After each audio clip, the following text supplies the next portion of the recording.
It is time for the finals, and we won the die roll. Wow. I think with the mountain I would keep this hand. Quite a quite a brutal curve if you have a mountain. With only the plains, it's not keepable. This looks like the mono red decks that are also quite valuable. Yeah, I guess we have to work with that. I've seen worse 6-card hands. This is kind of nice about mulliganing with landlight decks. The fact that you have all your spells cost so little means that it's much less likely that there are going to be a lot of uncastable spells in our hand. Alright, this could just be the double ordeal draw, which we both have to run out as soon as possible. No death touch on the opposing side so far, which is good. Mountain would make a complicated decision, but if we don't draw one, we can just put the ordeal on here. Playing the white ordeal, because it looks less threatening, gives opponent less information about the board impact our next spells are going to have, in the sense of Ordeal of Perforos. And the final reason is that because God's Willing also costs white, we are keeping open the mana should we draw a mountain and play Ordeal of Perforos. Or, well, not Two-Headed Cerberus, but it's actually quite relevant. So we did draw the mountain. Now, this is going to grow the Cetacean Battle Priest this turn and the next, so it's not all that great to put the Ordeal on there, because then both Ordeals are only going to generate one counter. If you put the Ordeal on another creature, both have the potential to generate 3 counters. The Band Elder looks kind of interesting, but I think Two-Headed Cerberus is still the play because it's just so good with Ordeal of Perforos and the God's Willing in hand. Yeah, I'm not gonna put the Ordeal there now that we've drawn the land. And our opponent not showing any signs of wanting to double block, or, well, just doesn't have the creatures to double block, I suppose. Regarding the 3-drop, it's quite a difficult decision. The Band Elder gains 3 life, so that's not irrelevant, but it's somewhat dominated by these creatures. Not if you play the Ordeal, though.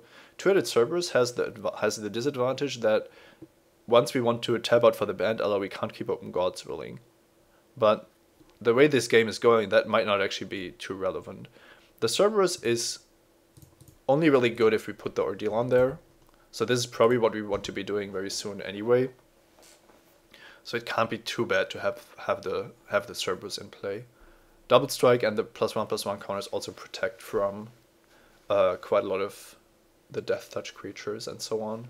It's kind of interesting to see this opponent try to race us. Maybe there is a draw 2 effect here. No. Okay, it's Freakus Cure, so that's understandable then. That's a nice play. Meaning that there was simply no way to block the Battle Priest profitably anyway. So now Ordeal is going to be sacrificed, so Band Elder before combat means that we gain another 3. And then the Battle Priest is quite huge. Now we can always play the Ordeal of Perforos as a Lightning Strike, or we can put it on the Band Elder to mess with our opponent's combat math, potentially even taking down 2 creatures in the process, or trading God's Willing for 2 of them. If there is a Nestian Asp, then we are probably forced to play the Ordeal of Perforos onto the Battle of Priest, because we have to make sure that we get through. Nothing. So this screams Lash of the Whip, which isn't even very good here. Could also just be an awkward draw, but I think it's Lash of the Whip or maybe Artisan Sorrow. Just gonna put the Ordeal onto the Band Elder. It's too powerful not to do that. And the Nessian Asp, I'm very sure, would have come down here. In a sense, I want to use the God's Willing this turn, but Oh, I think that the Lash of the Whip is probably targeting the Battle Priest now, after a block with Flash Mad Steed, or even before a block with Flash Mad Steed. That would be a nice play. Maybe there's nothing. I mean, it's certainly possible. This looks like Lash of the Whip to me.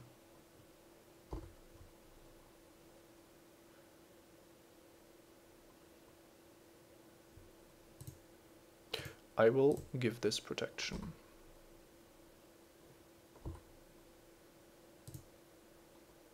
And put a Plains on the bottom.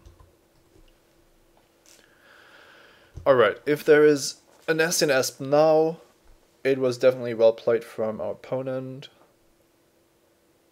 But if it isn't a Nessian Asp, then we are looking quite strong. I mean, we have to diversify. Oh, Nemesis of Mortals. That's, well, it's actually, it's okay. I mean, now that the Ordeal has triggered once, it's certainly not the end of the world. Hopeful Eidolon. We can make the Battle Priest 5/7 without a good way to kill it. Or we could make this 6/5, which doesn't accomplish much against the Nemesis. We want to force our opponent to block here. And the 5/7 Battle Priest kind of has to be blocked. It's sad to trade the Ordealed creature for a Nemesis, but as long as the Nemesis is there, we aren't going to be triggering the Ordeal anyway. So just gonna be more aggressive here and force my opponent's hand. I feel like it's a good trade to make, even though we are losing the Band Elder and the Ordeal.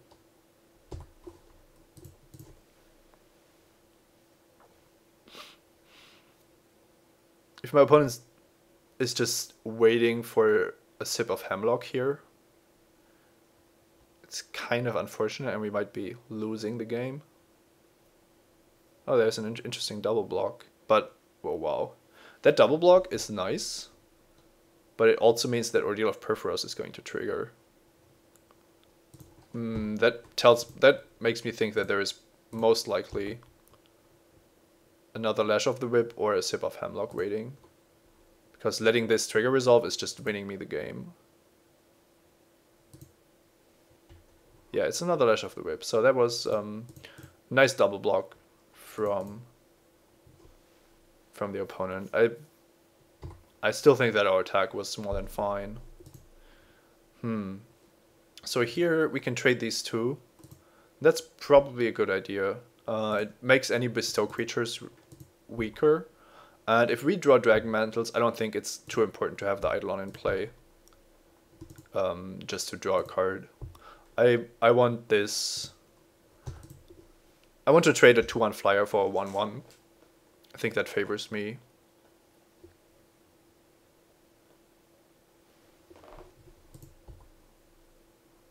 Oh, Hammer of Perforos.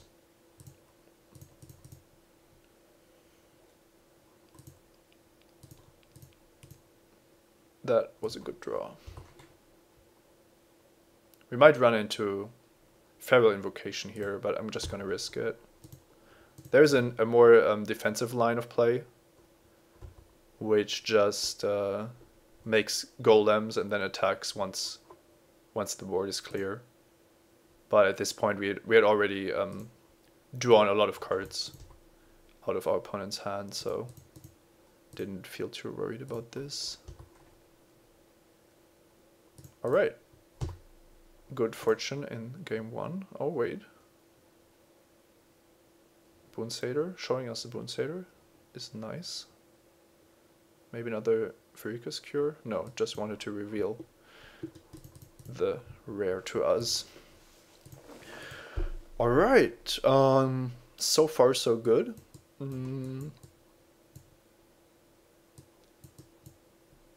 The fact that there is a Boon Satyr means that Spearpoint Ariad is a bit better, maybe even Priest of Auroras.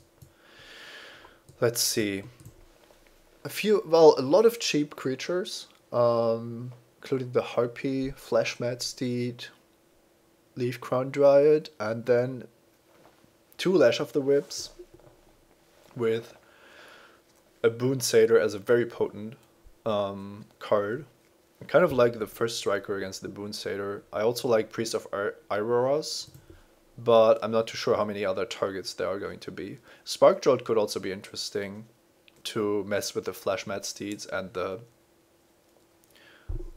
blockers. Killing the Harpy with such a huge tempo play is very nice as well. We have to keep in the ordeals as always, so it's really just about maybe optimizing the cards that we are playing a little bit.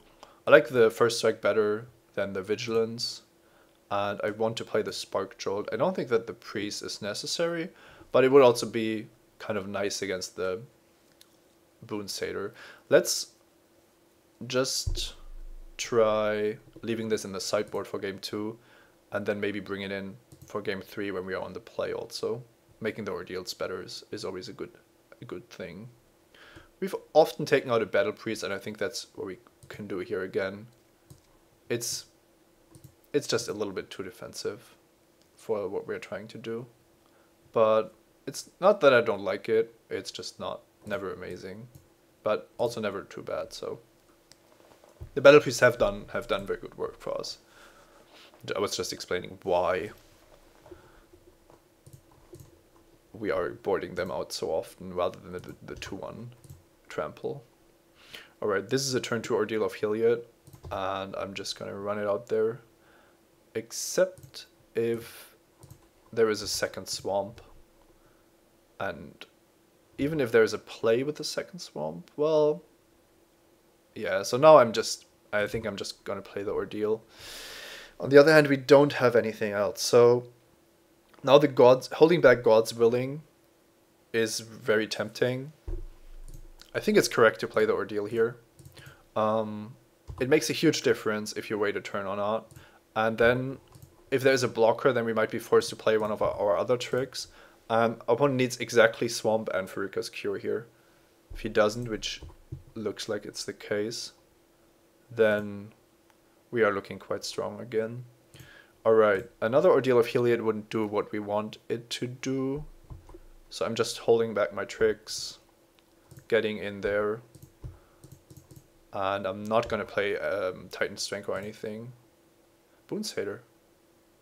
Yep, Boon Satyr it is. So now we are attacking with a 3-3 and we can make it 5-5. That's pretty much perfect, keeping up God's Willing.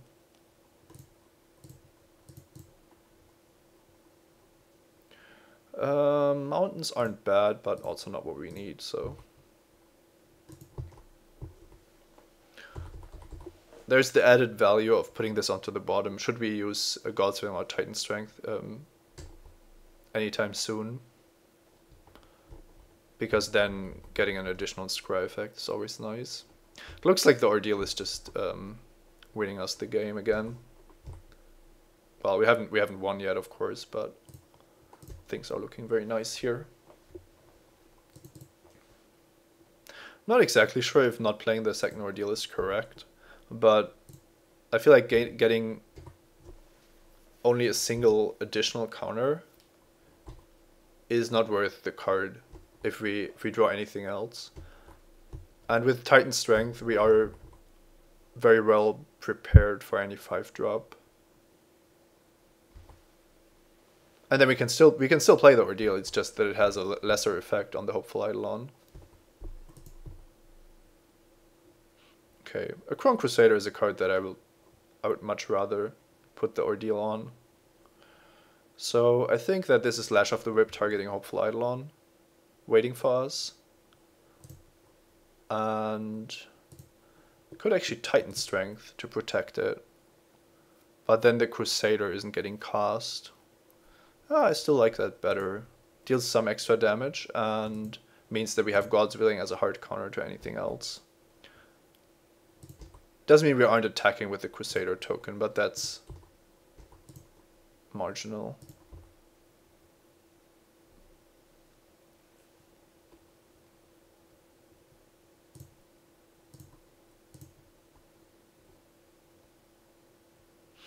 Yeah, Dragon Mantle isn't amazing, but it cycles. just gonna put it on top. I think we shouldn't be too greedy here.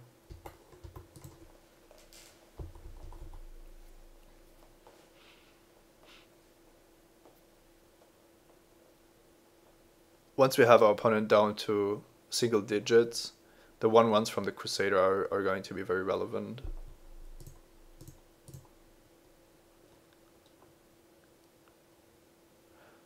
And we're going to give this protection from black. Keep the Dragon Mantle.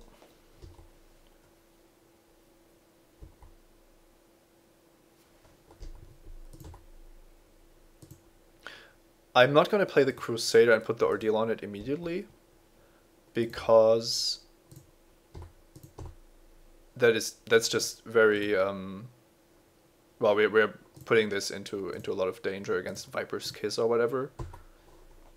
So I'm gonna hold back the Ordeal and just play the Crusader. I think playing a land isn't a bad idea now. I was trying to play around some form of discard effects, but now there's so much pressure that this game isn't going to be decided by us being forced to discard. Okay, yeah, time to feed is also a reason why playing the Ordeal would have been pretty bad. Still not going to play the Ordeal, even though it would threaten 5 and 5. I just like it better to still have this. Fighting Crusader isn't going to be amazing against the Marauders, but it's better than playing Dragon Mantle onto the Eidolon, which is doing a very good job already. The Satyr is actually threatening some damage here, potentially. Marauder is blocking already, that has to be good for us. Potentially could be Pharika's Cure, which our opponent didn't have previously. Let's see if that's the case. Yeah, otherwise the block doesn't make too much sense. So it is a Pharika's Cure, and now it's an empty board, 12 life. Opponent gained 5 with Time to Feed and Pharika's Cure, so if he draws a good card here, then we are actually in trouble a little bit. But I'm just going to assume that he didn't. We can pump this for free without using the Dragon Mantle, but let's see. This might actually be better. What if there was a removal spell drawn by our opponent? Then it's much better to have the Dragon Mantle in play. It's not likely, so I'm still going to run out my stuff, but putting the Dragon Mantle onto the Satyr is just not accomplishing much. I will still be able to pump it, and the Dragon Mantle only costs me a red mana. Okay, that could be a good sign, because if our opponent was holding back one land and then plays one, it isn't unlikely that he's holding back another one. Let's just play this first, because we kind of want to Dragon Mantle it up anyway. And that way we can, well, I thought we can draw into something else, but that's actually quite unlikely. Yeah, we've drawn some pretty sweet spells, but of course we are playing 2 less lands than the average build. We've actually beaten the all removal and then all land draw. Only a Mogis' Marauder and a Boon Satyr, which we dominated. So yeah, this draw was very good, and it was actually much better than it had to be. Also going to over 50 life is kind of nice. 55. GG. Wow, a second one, that's pretty crazy.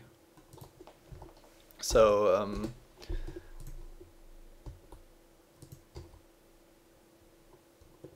2 Boon Satyrs, 2 Lash of the Whip. Doesn't look bad, but our aggression made it impossible for the opponent to really get going here. Interesting. Played against some pretty sweet decks. This draft, I feel like. Don't think that we were like super favored in all of the matchups. We had to fight for our way to win. Against the blue-white deck, the game we lost, we were actually quite close to getting there, I think, with the